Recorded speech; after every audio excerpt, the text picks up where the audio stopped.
Oke, tadi kita udah ngobrolin soal lebih lengkap soal bagaimana akhirnya jurusan teater muncul, lalu urgensinya apa untuk mendirikan jurusan teater, dan sedikit gosip-gosip tentang Mas Raffi dan isi jurusan teater yang kita masih belum mendapatkan jawabannya. Yang sebenarnya saya sudah sepertinya mendapatkan sedikit jawaban ketika offer nanti. Jadi biar saya aja yang tahu. Nah, kemudian tadi Pak Yos bilang bahwa di awal Pak Yos mengajar dramaturgi dan tata teknik seni pentas. Lalu dari situ terus mengajar Pak sampai pensiun. Jenengan pensiun tuh 2015 ya? 2015. Nah, ketika selama mengajar tuh Pak Yos mengampu mata kuliah apa aja selain kemudian dramaturgi, tata teknik? Jadi dramaturgi dan tata teknik pentas itu khusus mahasiswa tari, jurusan tari. Oh, oke. Setelah jurusan teater, ya karena sudah ada teori-teori dari dosen-dosen sastra, saya dan beberapa seniman teater Yogyakarta maksud saya, kita fokus di praktek. Untuk saya ya fokusnya ke pemeranan. Nah, gimana kemudian Pak Yos akhirnya fokus ke pemeranan itu? Karena ketika ngajar angkatanku, Pak Yos kan kalau di angkatanku ya Pak, itu dosen yang cukup sulit untuk dipahami. Cara pengajarannya cukup sulit untuk dipahami. Apalagi kalau kemudian dibandingkan dengan dosen yang lebih muda, kayak misalnya Mas Rosa atau Arano atau dosen-dosen keaktoran yang lebih muda. Bagaimana cara Pak Yos mengajari pemeranan? Pak Yos mulai ngajar pemeranan itu tahun berapa sih Pak? Ya sejak berdirinya. Oh, sejak berdiri itu udah dramaturgi, tata teknik seni pentas sama pemeranan itu Pak ya? Enggak, setelah jurusan teater berdiri Pak. Itu pemeranan terus? Ya, diantaranya praktek pemeranan. Nah itu gimana cara Pak Yos mengajar dan kenapa begitu caranya? Saya otodidak tadi. Saya ngajar gampang ngajarnya. Karena saya ikut di teater Poladaya, itu ada Sunarto HM atau nama penanya Arya Guna. Lalu di teater Mandiri dengan sutradara 2 orang itu, Sri Sadono dan Agung Sanjaya. Sri Sadono juga dosen Asdrawi. Lalu di UGM pernah kenal dengan sutradara Mokhtar Papoti. Jelek-jelek saya di 3 grup itu ya bukan figuran. Tokoh utama? Ya aktor. Oke. Nah, jadi secara otodidak saya juga hanya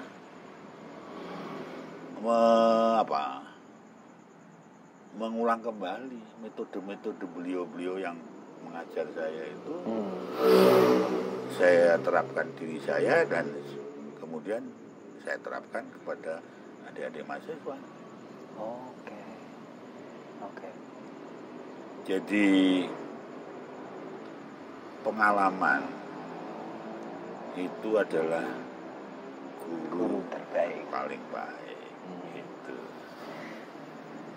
Jadi saya di Porseni dengan juri Putu, Rendra, Nyonya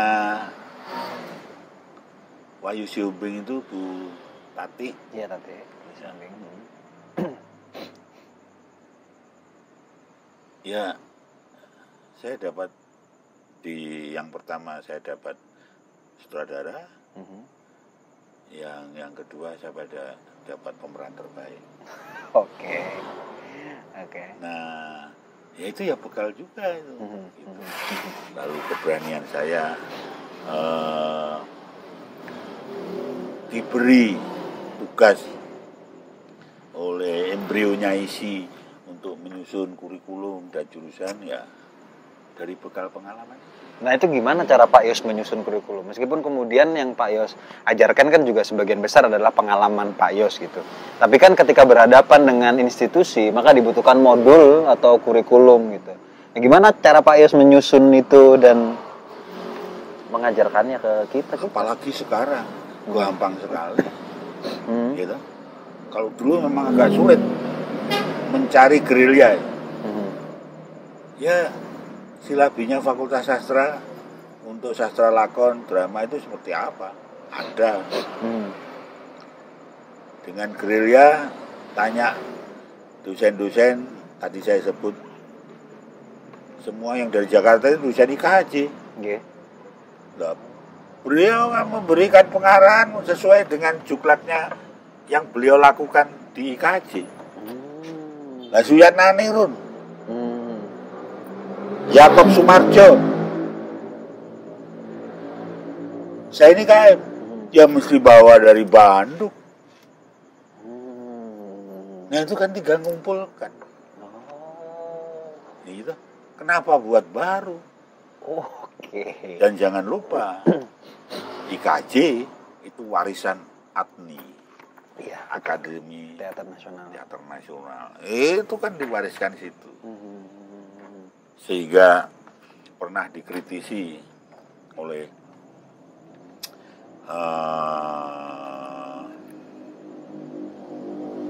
Ikra Negara.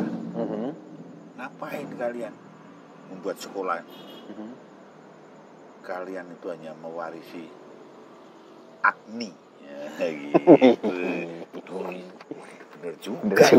Jadi turunnya ATNI ke IKJ, lalu juga membidani tadi. Yo kita ya harus mengumpulkan referensi itu, jangan buat sendiri. Oke. Berarti Pak Yos tidak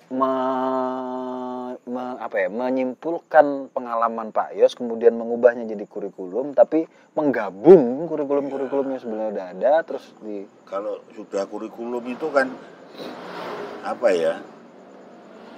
Itu kan administrasi pendidikan. Itu kan harus lengkap kayak gitu. Kalau mikir sendiri ya mumet dia tuh. Nyontek aja lebih gampang. Tapi itu relevan nggak dengan pengajarannya Pak Yos? Maksudnya sama nggak? Maksudnya di kelas apakah Pak Yos plek menggunakan kurikulum yang tergabung itu? Atau ya kurikulum keseluruhan itu kan ya kurikulum keseluruhan ya. Itu kan harus dilampirkan, yang harus setiap 2 tahun sekali diperbaiki dan lain sebagainya sampai silabi itu. Saya kan bagian pemeranan. Nah yang inilah yang dari pengalaman saya disutradarai, dilatih oleh tokoh-tokoh yang saya sampaikan tadi. Kurikulum semuanya sosiologi, antropologi sudah ada sendiri. Prinsip seni peran yang Pak Yos pegang untuk kemudian diajarkan ke saya terutama atau ke masa-masa lain. Waktu itu kan hampir kelas Pak Yos itu aku cuma dapat sekali apa ya di keaktoran 1 kalau nggak salah, pemeranan 1. Dan itu pun aku belum bisa menangkap prinsip seni perannya Pak Yos itu, karena kan ada beto-beto gitu Pak Ono. Ada Lee Strasberg punya prinsip sendiri, Stella itu punya prinsip sendiri, Pak Rosa punya prinsip sendiri. Pak Yos tuh sebenarnya prinsip seni perannya tuh apa gitu, sehingga aku bisa flashback dan ini maksud materi-materi yang disampaikan oleh Pak Yos di kelas. Jadi kalau ngomongkan tentang job description saya di jurusan teater waktu itu ngajar pemeranan, perlu diketahui loh, untuk angkatan Anda dan selanjutnya itu saya paling nggak tahu itu pemeranan 1 sampai 3 itu paling latihan dasar. Iya. Olah tubuh, olah apa? Vokal, olah jiwa, olah sukma itu. Hanya di situ tugas saya. Yang lainnya kan banyak pengampu yang lain. Pemeranan kedua ketiga, keempat dan lain sebagainya. Saya pemeranan dasar. Jadi kalau sudah konsentrasi, sudah olah vokal, sedikit mulet-mulet gitu ya, dengan tubuhnya, ya udah. Memang saya tidak selanjutnya. Nanti angkatan selanjutnya saya ngajar itu lagi, yang selanjutnya kan diajar yang lain. Oke. Berarti yang Pak Yos ajarkan adalah pemahaman dasar. Latihan dasar. Latihan dasar. Untuk di sanggar, yang saya pakai latihan dasar di sanggar itu. Oke. Itu saya nggak tahu ya, lupa juga. Di situ pemeranan 1, 2, 3 apa langsung disebut olah tubuh, olah jiwa, olah. Kalau di awal iya Pak. Nah, olah itu kan. Oh iya. Yang ada olah. Tapi waktu itu aku yang megang bukan Pak Yos loh. Siapa? Pak Catur. Nah, bisa juga. Waktu itu Karena awal. pembagian tugas. Aku baru dipegang Pak Yos ketika Apa? pemeranan 1 yang kita pentas Lysistrata dan naskah. Itu pemeranan apa penyutradaraan? Pemeranan. Itu isinya pemeranan semua. Naskah apa sih Pak yang dipentasin tuh? Aduh, lali aku. Kalau nggak salah naskah-naskah Jawa gitulah. Aku lupa apa judulnya. Tapi ada Lysistrata dan ada itu. Nah, ketika lagi mengajar itu kan Pak Yos sering sekali tidak secara gamblang menjelaskan materinya. Misalnya soal vokal gitu ya. Pak Yos kan kadang-kadang suka diem, terus ngomong pelan-pelan, terus kita gini, terus tiba-tiba Pak Yos teriak gitu. Terus baru bilang, itu namanya olah vokal. Kenapa pakai cara itu sih Pak? Ketika ngajar. Itu kan misterius sekali untuk dipahami gitu. Apalagi kita anak-anak muda gitu Pak. Milenials gitu nih Pak. Jadi sebetulnya tidak langsung itu memberi contoh. Tapi saya tidak mengatakan saya contoh, ini loh contohnya. Contoh itu iyalah betul, iyalah mesti sempurna gitu. Belum tahu tidak. Tapi pada dasarnya saya memang agak lainnya itu, pertama saya itu tidak langsung. Kalau bicara apa saja tidak langsung. Nah itu. Nah, jadi saya ikut metode pendidikan waktu itu, SD, SMP gitu. Yang waktu saya sudah jadi dosen itu, yang diterapkan oleh anak saya. Guru-gurunya itu mengajarkan CBSA. Apa itu Pak? Cara belajar siswa aktif. Oke. Jadi kita hanya merangsang, membimbing gitu, tidak memberi contoh, tidak mengharuskan. Tapi kalau saudara tanya tentang apa itu kiat, apa itu standar, saya katakan jangan mimesis, jangan menirukan orang menangis, jangan menirukan orang marah, tapi menghadirkan tangis, menghadirkan kemarahan secara orisinal dan otentik. Dan setiap pribadi berbeda itu. Karena itu saya hanya merangsang itu lalu menumbuhkan. Jadi contohnya umpamanya latihan konsentrasi atau ya konsentrasi pada fokus apa gitu ya. Umpamanya ingatan emosi, ingin menangis gitu. Ya, prep itu pengosongan diri, fokus pada topik tertentu ya, apa pengalaman empirik saudara waktu ingin menangis itu. Lalu mungkin saya pegang sulak atau pegang selendang kalau putri yang halus-halus gitu, saya cambukkan ke dia sampai dia kalau mulai marah, kalau mau menangis ya nangis betul gitu. kalau sudah ya tercapai itu nggak pakai kata-kata, pakai action, pakai ya memberi motivasi, rangsangan, stimulan. Jadi kan kalau nggak salah Mbak Retno ya, kan pernah geblak itu, dan kita studionya ikut sama studio tari, punya kaca itu. Ayo udah pecah kacanya, nggak tahu siapa yang ganti itu ya.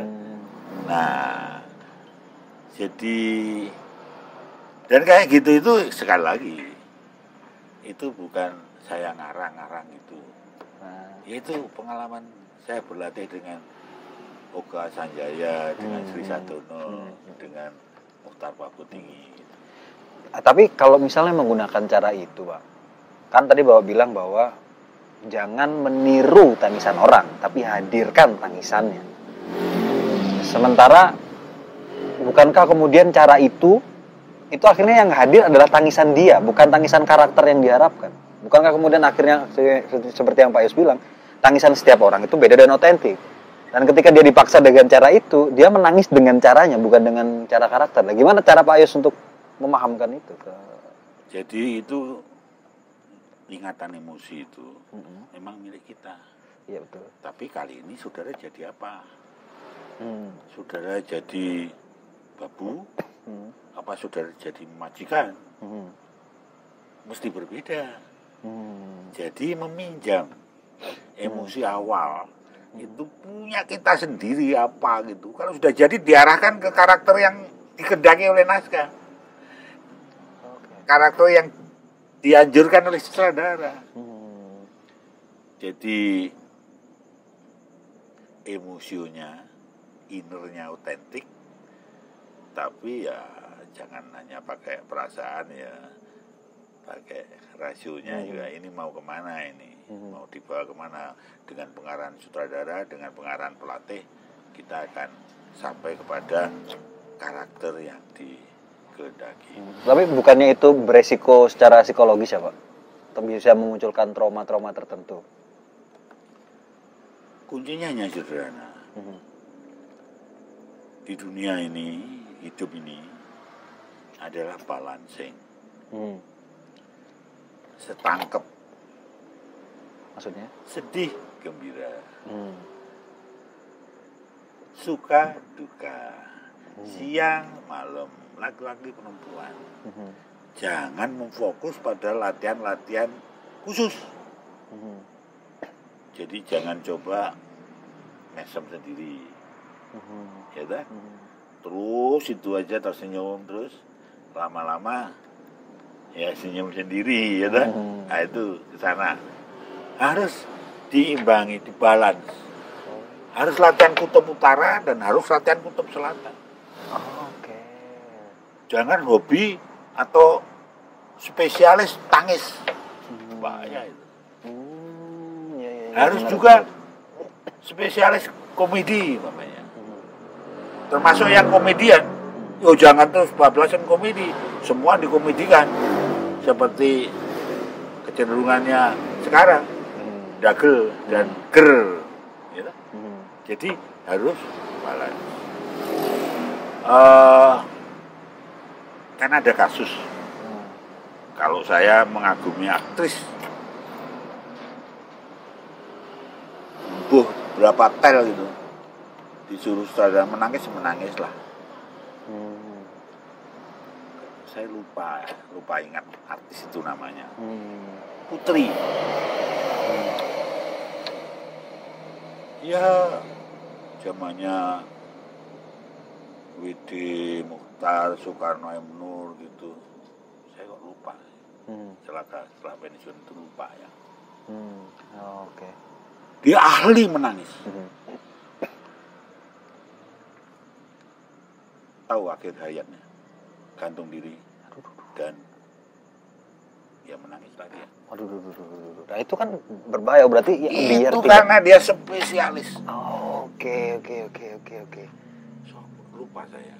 Tapi menarik Pak, karena aku sempat baca bahwa kalau di Stanislavski, emotional memory atau memori emosi itu, affective memory itu sempat dilarang sama Stanislavski karena memunculkan trauma seperti kasus yang Bapak ceritakan tadi gitu. Marlia Hardi. Maria Hardi, Coba kau cari googling ya. Marlia Hardi. Maria Wah, Hardi. tokoh nangis. Nggak pernah dia kok nggak nangis. Dan Oke. otentik orisinal. Hmm. Ternyata di luar frame film kehidupan sehari-hari banyak utangnya. Dan ditagih sana sini, terakhir drama tersendiri, gantung diri. Iya. Karena itu tadi yang saya bilang Pak, emotional memory jadi memunculkan trauma sehingga sama Stanislavski dilarang dan diganti dengan physical action atau aksi fisik gitu. Jadi melakukan terus biarkan emosinya muncul karena laku yang dia lakukan. Tapi menarik dengan apa yang dibilang Pak Yos tadi bahwa kita tidak boleh spesialis di satu kemampuan tertentu. Misalnya nangis gitu, sedih. Kita nggak boleh spesialis di sana. Kita harus setangkap kalau kata Pak Yos. Kalau ada sedih berarti kamu juga harus nyari tokoh-tokoh dengan yang sumringah, yang ketawa dan segala macam. Begitu juga dengan ketika dapat tokoh komedi, juga jangan komedi terus-terusan, tapi juga mencari tokoh-tokoh yang tragedi dan sebaliknya. Menarik Pak, menarik. Jadi contoh yang kurang arif gitu ya. Di teater tradisional kita akan mengenal terapi casting. Maksudnya? Jadi sutradara, pelatih itu juga bisa sekaligus menjadi terapis gitu, untuk kecenderungan-kecenderungan tertentu. Jadi ini terjadi di Ludruk, terjadi di Warok Ponorogo. Ya. Jadi di Ludruk itu kan ada tanda. Nah, yang luwes, yang mungkin fisiknya juga nanti kalau di make up cantik gitu, seperti teman-temanmu ada kan penari banyak. Iya. Itu diberi casting begitu terus. Wah, kowe ayu banget jadi primadona wis kowe gitu. Juga ketoprak. Waktu itu zaman dulu tapi tidak ada pemain ketoprak itu putri. Semuanya putra. Betul. Putra jadi putri. Betul. Nah, itu sebetulnya menjerumuskan pada artis-artis kita yang punya kecenderungan gitu, feminin. Jadi harusnya dia diberi casting yang maskulin. Feminin juga, maskulin juga bisa gitu. Lalu biar dia seimbang. Nah, itu andil pemeranan. Kalau dia dikhususkan ke spesialis gitu, wah itu tadi membuat efek yang negatif bagi pribadi. Menarik Pak. Ya, tapi metode-metode itu sudah saya tinggalkan. Kenapa? Nah, itu metode Stanislavskian, metode Boleslavski, metode ya Adni tadi yang kita warisi dari orang-orang Jakarta. Juga jangan lupa di Bandung ada Akademi Advi. Teater Film Bandung ada. Jadi ya sampai sekarang Jakarta sama Bandung itu bersaing terus. Cuma Bandung ditinggal karena sekarang katanya pulang ya. Yang Steve Lim apa siapa? Oh, Jim Lim. Steve Lim itu Teguh Karya. Jim Lim itu dari Bandung yang di Paris. Ya. Sekarang pulang. Nah itu Advi Bandung itu yang teruskan kelihatannya STB itu. Ya. STB itu Studi Klub Teater Bandung ya teman-teman ya. Jadi sebelum pensiun, tapi di akhir-akhir itu metode itu kan sudah saya tinggalkan. Kenapa Pak? Kenapa ditinggalkan? Karena saya ingin mengangkat identitas teater Indonesia. Maksudnya? Jangan dijawab dulu, kita akan ke part berikutnya. Obrolan ini semakin menarik.